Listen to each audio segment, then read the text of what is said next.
Et on continue à parler de ce budget qui fait réagir, qui fait bondir aussi les oppositions, avec notamment le Rassemblement national qui proposera une autre voie, comme l'assurait ce matin sur Sud Radio le député de Lyon, Julien Audoul.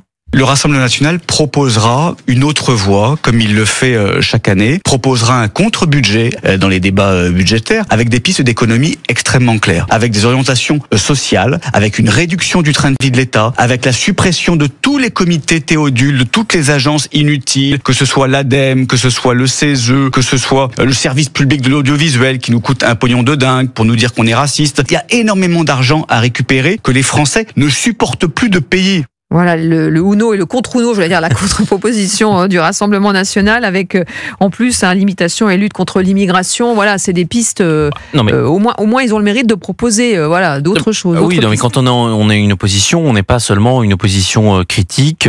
Le rôle, c'est aussi de faire des propositions que le gouvernement peut parfois reprendre. Bon, est-ce que le contre-projet du Rassemblement national sera repris par François Bayrou? On ne sait pas. En tout cas, il l'avait pas fait. Lors du dernier budget, ils avaient fait un contre-budget autour de 14 milliards. L'avantage, c'est qu'en l'annonçant le 15 juillet, il y a un peu de temps entre l'automne pour discuter, pour faire quelques aménagements, quelques petites corrections. Là. Globalement, j'espère quand même que le Rassemblement national, comme la France insoumise, ont un projet pour la France, ont un projet budgétaire. Celui de la France insoumise, on le connaît par cœur, c'est faire payer les riches.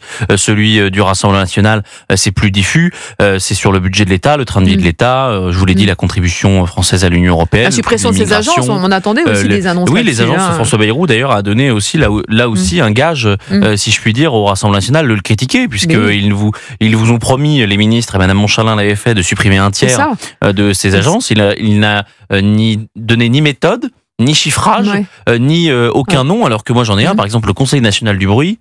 Bon, je sais qu'on est à la radio, mais je vois pas très bien l'intérêt. L'ADEME, bon, je parle même pas de l'ARCOM ou du CESE qui a été épinglé par la Cour des comptes la semaine dernière. Mais voilà, il y a des millions et des millions à trouver, pour ne pas dire des milliards. Nathan Devers sur le Rassemblement national qui propose donc un contre-budget, une autre voie.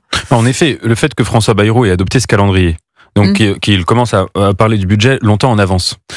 Probablement a-t-il, avec beaucoup d'intelligence stratégique, cette idée de se dire je vais voir comment les choses avancent. Si je sens que le Rassemblement national, parce que le Rassemblement national, d'un côté, ils doivent voter la censure par rapport à leurs électeurs, et d'un autre, ils ne doivent pas la voter par rapport à leur propre survie politique. Donc peut-être que François Bayrou piochera dans ce contre-budget une idée ici ou là, où il pourra se dire, voilà, je vais vous donner cette possibilité de dire à vos électeurs, finalement, on ne vote pas la censure parce qu'on a obtenu gain de cause sur tel ou tel point. Je pense que c'est tout l'intérêt de cette stratégie commune. Et réaction il y a quelques minutes d'Édouard Philippe, qui dit à propos de ce plan d'économie de François Bayrou, quasiment rien dans ce qu'il propose ne règle le problème. Et du côté du Rassemblement des Républicains, qu'est-ce que ça vous inspire, Jules Torres? Pas faux. Pas faux. Il y a rien quasiment rien. C'est-à-dire il y a quelques trucs qui précisent pas. Il n'y a aucune réforme structurelle dans ce budget de François Bayrou. Ça c'est vrai. C'est factuel, on vous l'a dit, c'est des rustines en permanence, mais il n'y a rien qui va vraiment faire en sorte que la France se sorte de cette impasse budgétaire. Et le plan de François Bayrou pour les Républicains a le mérite de chercher des solutions. Écoutez, Laurent Wauquiez, c'était ce matin en conférence de presse. Est-ce que ce plan est parfait? Non. Ce plan doit être corrigé et amélioré. Ce plan présente à nos yeux deux très grosses lacunes et deux très gros problèmes. Le premier, c'est que force est de constater qu'il recourt de façon importante à des augmentations d'impôts. Or, le problème de la France, c'est pas de ne pas avoir pas assez d'impôts, c'est d'avoir beaucoup trop d'impôts. La deuxième question qui est posée par ce plan, c'est qu'il pèse fortement sur la France qui travaille. Le problème de la France, c'est qu'on ferme les yeux sur l'assistanat et les abus et qu'on demande à ceux qui travaillent de financer ces abus. Voilà, une réaction rapidement, Nathan Devers, sur les ajustements proposés par les Républicains. Les deux constats sont objectivement justes, à savoir le fait que la France est un pays où le taux d'imposition est immense, et que le fait qu'en effet on se dise, même si ce n'est pas dit comme ça, mais que là la solution qui est envisagée, c'est de rajouter une sorte de charge sur des gens qui sont déjà extrêmement taxés. Et le deuxième constat est extrêmement juste, et en fait il est partagé aussi bien par la droite que par la gauche. Ce constat consistant à dire, on fait payer l'addition à la France qui travaille. Alors la droite va dire, il faut regarder du côté, entre guillemets, de ceux qu'elle appelle les assistés, c'est-à-dire les gens qui vivent d'aide sociale, etc.